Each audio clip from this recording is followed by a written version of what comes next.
అనవసరం చెప్పారబ్బా, నా కడుపులో ఉండదు ఏదైనా, అదో శాపం నాకు అనుకుంటా ఉంటారు చాలా మంది. చూసారా, అనవసరంగా ఏదో ఒకటి చెప్పేస్తా ఉంటాం, లేనిది పోంది ఉన్నది అన్ని మొత్తం చెప్పేస్తా ఉంటాం. అది మంచిగా చెడా ఆలోచించుకో. మనం గబాలా చెప్పేసేవనుకో అమ్మ సరికొంటుందా, ఇంకొక ఆమె చెప్పింది,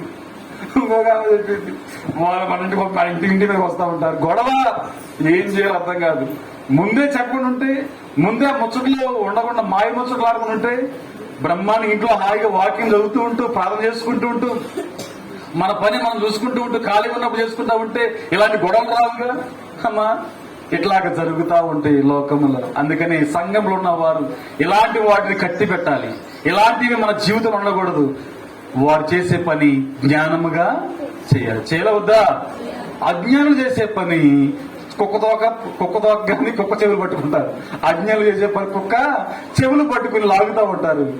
జ్ఞానులు చేసే పని నాకెందుకు దాంతో గొడవ, అది అసలే పిచ్చిది ఏమనుకోవాలి, అది అసలే పిచ్చి కుక్క, సరైన కుక్కగా అది అని చెప్పేసి మన జ్ఞానంగా ముందుకు సాగాలి. అదే ప్రభు కోరుకున్నాడు. సంఘం దేవుడు సంఘం ఎవరంటే దేవుని యొక్క శరీరం. చెప్పండి, సంఘం ఎవరమ్మా?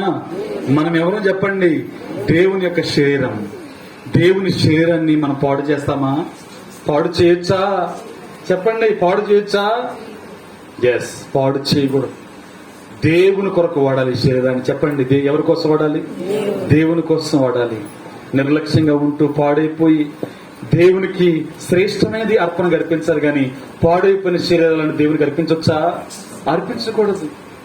దేవునికి మనం ప్రత్యేకమైన వారం. చెప్పండి, ఎట్లా ఉండాలి? చెప్పండి. మనం ఎవరమి? దేవునికి ప్రత్యేకమైన వారము. ప్రత్యేకంగా దేవునికి ఇవ్వాలి. అన్యుడు సైతం చూడండి, అన్యుడు సైతం మా టీచర్ గారు అంటారు, ఒక ఆమె ఖాళీ పని చేశారే, పొద్దున్నే ఆమె చేసి తెలుసా, బొమ్మలకి విగ్రహాలకి నైవేద్యం పెడతామంటది. నైవేద్యం పెట్టేటప్పుడు పూలు కూడా వేస్తా ఉంటారు ఎదరా. అరే, నువ్వు స్నానం చేసావా పొద్దుండే అంటది. ఎవడది? నువ్వు పొద్దుండే స్నానం చేసావా? అరే, మీలో స్నానం చేసేట ఎవడురా? నేను మేడం, వీళ్ళు పూలు కోస్తున్నారు అంటది. ఏమంటది? పూలు కోస్తురా అంటే అన్నులే వారికి ఉన్నటువంటి విగ్రహాలను అంత భక్తి పారవస్యంతో పూజిస్తూ ఉంటే, పవిత్రంగా ఆరాధించడానికి ప్రయత్నం చేస్తూ ఉంటే, మనం మన దేవుడు సజీవుడు, మరణాన్ని గెలిచి తిరిగి లేచిన వాడు, మోక్షాన్ని ఇచ్చే దేవుడు, స్వర్గాన్ని తీసుకువెళ్లే దేవుడు, పరలోక రాజ్యాన్ని ఇచ్చే దేవుడు, మనకు ఆ నిరీక్షణ ఉంది. మనం మన దేవుని ఇంకెంత పవిత్రంగా ఆరాధించాలి, ఎంత పవిత్రంగా సేవించాలి. ఆలోచిస్తున్నారా? ఆలోచించండి. ఇవన్నీ కూడా మనం చేయాలి.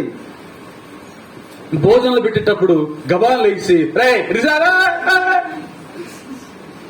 సాంబార్ పట్టరా అని చెప్పి గట్టి కరుస్తూ ఉంటాం, కేకలేస్తూ ఉంటాం దేవుని సన్నిధిలో ఉండి నిలబడి. ఇక్కడ దేవుడు ఉన్నాడని, ప్రభు చూస్తున్నాడని ఆలోచన మనకుందా? గట్టి కేకలేస్తాం. పిల్లగాడు పోతారు, నువ్వు అరిసి వాళ్ళరిసి రేకులు ఎగిరిపోతా ఉంటే దేవుడికి మహిమ అది. చెప్పండి, ఆలోచించండి. ఈ మందిరం ముందే చెప్పా నేను, ఈ మందిరం ఎవరిది? దేవునిది.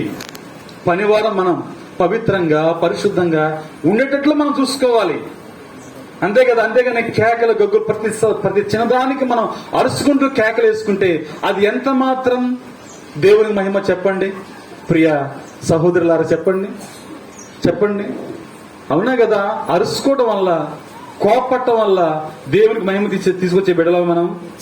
చెప్పండి, నేను ప్రార్థన చేస్తూ కొంతమంది అటు గట్టిగా అరుస్తూ ఉంటారు.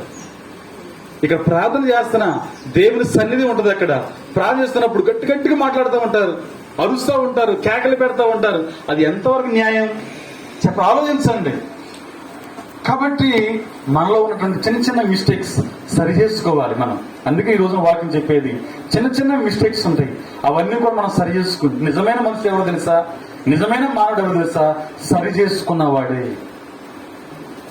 చేసుకున్నవాడే నిజమైన మానవుడు. మనిషి పరలోక రాజ్యమే భూమి మీదకి వచ్చేస్తుందంట. మనిషిగా ఉంటే, మానవునిగా ఉంటే, ప్రభు చేసినట్లుగా మనం జీవిస్తే, ప్రభు కోరినట్లుగా మనం జీవిస్తే పరలోకమే ఎక్కడికి వస్తుందంట? భూమి మీదకి వస్తుంది. అంత సమాధానం ఉంటుంది, అంత దీవెనకరంగా మనం ఉంటాం, అంత ఆశీర్వాదకరంగా ఉంటాం. అవునా కదా? అది మన చేతుల్లో ఉంది. స్వయంకృత అపరాధాలు మనం చేయకూడదు, చేతులారా మిస్టేక్ చేయకూడదు. అవును కదా? చేతులారా మిస్టేక్స్ తప్పులు మనము చేయకూడదు. ఇది దేవుని సన్నిధిని ప్రభు యొక్క చోట ఉన్నాడని మనం నమ్మాలి. దేవుని కొరకు మనం జీవించాలి. నిజమైన స్నేహితుడు ఏం చేస్తాడు తెలుసా? నిజమైన స్నేహితుడు ఏం చేస్తాడు తెలుసా? తప్పులను సరి చేస్తాడు. చెప్పండి, నిజమైన స్నేహితుడు ఏం చేస్తాడు? తప్పులను సరి చేస్తాడు. కపటం ఉన్న స్నేహితుడు ఏం తెలుసా? కపటంగా పైన చూసేవాడు ఏం తెలుసా?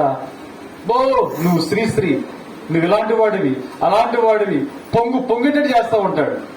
ఆపుదుస్తే ఆదుకుడు వాడు ఏం చేస్తాడు? ఆపుదొచ్చి ఆదుకునేవాడు కాదు. నిజమైన స్నేహితుడు విడువక ప్రేమించును, ఆపదలో కూడా అతడు నీకు సహాయముగా ఉండును. మన నిజమైన స్నేహితుడు మన యేసయ్య. ఈ లోకంలో ఆయన కంటే మించిన స్నేహితుడు లేనే లేరు. మనము నమ్మాలి. యేసయ్య సమీపంగా వస్తూ ఉన్నప్పుడు, త్వరగా వస్తూ ఉన్నప్పుడు, మధ్యాకాశంలోకి వస్తూ ఉన్నప్పుడు మనము సిద్ధపడ్డామా? దేవుని కోసం సిద్ధపడ్డామా? ఆయన కోరిన మార్పు మనలో ఉందా? దేవుని కోసం జీవిస్తున్నామా? ప్రార్థన యందు విశ్వాసమందు అన్నిటిలో మనము పుష్టిగా ఉన్నామా? ధైర్యంగా దృఢంగా ఉన్నామా అని మనమే ఏం చేసుకోవాలి? స్వయం పరిశీలన అంటారు దాన్ని. ఎవరు చెప్పండి? చెప్పండమ్మా. స్వయం పరిశీలన. మనమే పరిశీలన చేసుకోవాలి. మనమే ఏం చేయాలి? పరిశీలన చేసుకుని ఉపయోగం లేనివన్నీ కూడా ఏం చేయాలి? తీసి పక్కన వేయాలి. పండుగలు వస్తున్నాయి, పండుగ వస్తుంది మనకి. ఇంట్లో ఏం చేస్తారు? బట్టలుంటే పాత బట్టలు ఏం చేస్తారమ్మా? ఉంచుకుంటారా? పాత సామాన్ ఏం చేస్తారు చెప్పండి? మూడగంట ఇంట్లో పెట్టుకుంటారా? తీసి అంతా ఏం చేస్తారు? అంత నీట్గా సర్దుకుంటాం. క్రిస్మస్ క్యారల్ చూసినప్పుడు ఏం చేస్తాం? దైవజనం వస్తామని ఏం చేయాలి? సగం నీట్గా సర్దుకుంటాం. నేను ఇంటికి వచ్చేటప్పుడు ఇది చెప్పా, మా పిల్లలకి మా ఆవిడ కూడా చెప్పొచ్చా, ఈ రోజు క్రిస్మస్ క్యారల్స్ ఉండొచ్చు. నేను వచ్చేసరికి ఈ ఇల్లు మొత్తం నీట్ గా ఉండాలి. ఎవరో వస్తారని సర్దం కాదు, ముందే సర్దుకొని ఉండాలి. నీట్ గా అన్ని సర్దుకునే ఉంటాయి, కానీ ఇంకా నీట్ గా ఉండాలి. లోనికి వస్తారు కాబట్టి చాలా జాగ్రత్తగా చేయనని చెప్పొచ్చా. బండి మీద వస్తుంటే పాస్టర్ గారు ఫోన్ చేసి, ఈ రోజు టౌన్ లో క్రిస్మస్ క్యారల్స్ అన్నాడు. ఈ రోజు సత్రపల్లిలో క్రిస్మస్ క్యారల్స్ అన్నాడు. నేను ఊహించి ఉండొచ్చు అని చెప్తే నిజంగా జరిగింది. అది నిజంగానే క్యారల్స్ చూసారా? అట్లాగా మనం ముందుగానే సిద్ధపడాలి. ప్రభు వస్తున్నాడు కాబట్టి, త్వరగా వస్తున్నాడు కాబట్టి మనం ఏం చేయాలి? ముందుగానే సిద్ధపడి ఉండాలి. సిద్ధపడిన సంఘం ఎత్తబడుతుంది.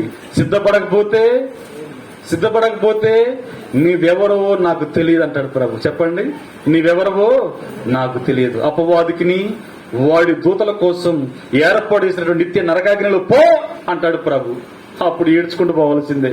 అగ్ని ఆరదు, పురుగు చావదు. గంధకములు మనం ఊహించలేం అలాంటి భయంకరమైన నిత్య నరకాగ్ని వద్దు మన సంఘానికి. మనకి ఏం కావాలమ్మా? మనకి యేసయ్యతో సహవాసం ఉంటే చాలు. యేసయ్యతో మనం ఉంటే చాలు. ప్రభు కోసమే ఉండాలి. ఈ లోకంలో ప్రభుతో సహవాసం లేకుండా పరలోక రాజ్యము లేదు. ఉందా లేదా? చెప్పండి వినపట్ల నాకు. ఈ భూమి మీద ప్రభుతో సహవాసం లేకుండా పరలోకంలో సహవాసం ఉందా? లేదు.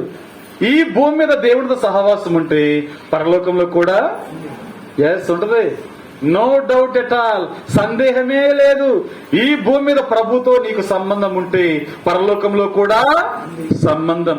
ఎవరొచ్చి ఆపినా ఆగేది కాదది. అంతే కదా? ఎవరొచ్చి ఆపినా ఆగేది కాదు. అందుకే నేను ఇందాక ఫస్ట్ చరణం పాడాను.